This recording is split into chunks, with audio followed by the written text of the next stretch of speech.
భగవంతుని గురించి, మన గురించి జ్ఞానం తెలుసుకోవడము, జ్ఞానం యొక్క లక్ష్యం ఇవన్నీ తెలుసుకోవడం ద్వారా మన లక్ష్యం ఏంటండి? భగవంతుని చేరుకోవడం, భగవత్ సేవలో నిలవడం.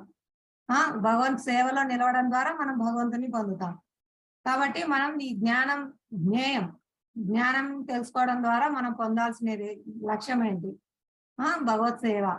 కాబట్టి ఇవన్నీ భగవంతుడు మనకు వివరించారు.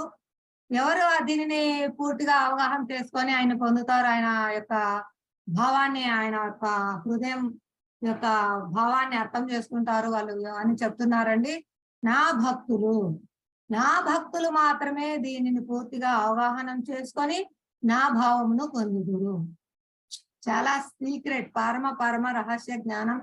అందుకే రాజవిద్య జ్ఞానం అక్కడ చెప్పారు కానీ 9వ అధ్యాయంలో ఇది చాలా రహస్యమైన జ్ఞానము. నీవు నా స్నేహితుడు, నాకు మిక్కిలి ప్రియము ఆగుటచే నేను నీకు ఇది వివరిస్తున్నాను.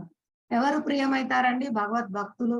ఆయన ఎవరైతే ఆశ్రయిస్తారో వాళ్ళందరూ ప్రియమే అండి. ప్రతి ఒక్కరూ ప్రియమే భగవంతునికి. కాబట్టి అన్ని జీవుల హృదయాల్లో పరమాత్మగా ఉన్నారు, అన్నిటికీ ఆహారం ఇస్తున్నారు, అన్నిటినీ పోషిస్తున్నారు, అన్నిటినీ రక్షిస్తున్నారు. కానీ ఎవరైతే పూర్తిగా తననే ఆశ్రయించి ఉంటారో వాళ్ళ పట్ల ఇంకా ఎక్కువ ఉంటుంది అన్నమాట. ఇప్పుడు ఒక తల్లికి 4 పిల్లలు ఉన్నారండి. అందులో ఒకరు శారీరకంగా, మానసికంగా చాలా అవిటితనంతో బాధపడుతూ మంచంలో పడి ఉంటారు. ఆ అవిటి బిడ్డపై ఎక్కువ ప్రేమ కురిపిస్తారనమాట. ఎందుకు? సంపూర్ణంగా తనపై ఆధారపడి ఉంది ఆ బిడ్డ. తను తినిపిస్తేనే తినగలదు, తను స్నానం చేయిస్తేనే స్నానం చేయగలదు, తను కూర్చోబెడితేనే కూర్చోగలదు, తను కేర్ తీసుకుంటేనే, తను జాగ్రత్త తీసుకుంటేనే ఆ బిడ్డ సర్వైవ్ అవుతుంది అనమాట. అంటే తనపై సంపూర్ణంగా ఆధారపడి ఉంది. ఎవరైతే సంపూర్ణంగా భగవంతునిపై ఆధారపడతారో వాళ్ళ యోగక్షేమాలన్నీ నేనే చూసుకుంటానని చెప్తున్నారు భగవంతుడు. అనన్య చింతయంతో మాం ఏదైనా పర్యుపాసతే తేషాం నిత్యాభియుక్తానాం యోగక్షేమం వహామ్యం. వారి యొక్క యోగక్షేమాలన్నీ తానే స్వయంగా చూసుకుంటారండి ఎవరు సంపూర్ణంగా ఆధారపడతారు. అనన్య చింతయంతోనా, నిరంతరం నన్నే స్మరిస్తూ ఉండేవారు నా భక్తులు.